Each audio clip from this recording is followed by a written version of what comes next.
I'm sports coach. This is a little equipment breakdown demo thing. So I'll explain like the whole chain of the studio first, which is kind of unique. I don't know, maybe it's unique. It's probably like uh, too much. Like someone could probably do more simple, but it's like all my synthesizers here are all being controlled by this little MIDI keyboard that's right here. So this doesn't like have sounds or anything. It's just a control device, and all that runs the MIDI data through these MIDI cables into my sequencer, and then this can take like any information I play on here. It can apply it to any synth, and then I can store and loop things on the MIDI sequencer. So for instance, like the drums, like this is a new track on the album. These are like the parts of it. So as I was making it, I was just kind of putting together these loops. But like, so this is basically telling the drums what to play, and then the drums are just coming through the mixer. Um, then I have the mixer. All that audio is coming out and going to my tape machine. This I'll For the new album, I like recorded everything as a stem. So like I put it into like a song format, and then I would basically play the stem. Like here's the bass, a little quiet right now. Um,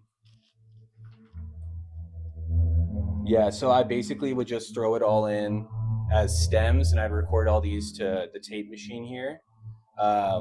And then I would bounce the tape into Ableton on the computer, which, yeah, I'm able to just like record as my password. I'm able to just record like as audio tracks on there.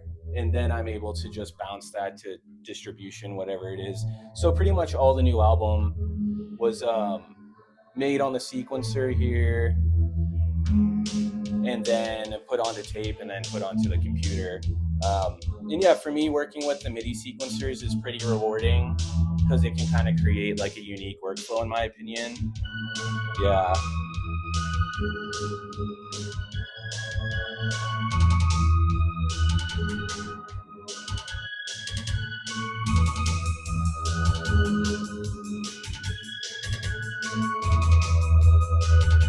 Yeah, so it's just pretty fun.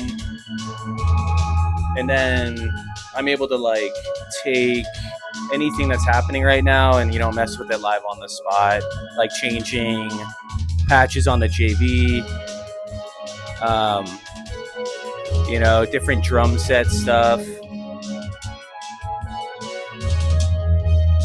That's kind of a fun one. And then bass, whatever. Yeah. So that's kind of like how most of the album was made, just like old school MIDI sequencing and running that to tape, like super like um, if you didn't know you were doing like the 1980s and you had like the latest gear, this is like the music you would be making, maybe. Yeah. But that's pretty much it. Yeah. Shout out to the workflow. If you understood this video, then yeah, you should send me your music. It's probably pretty cool. Word.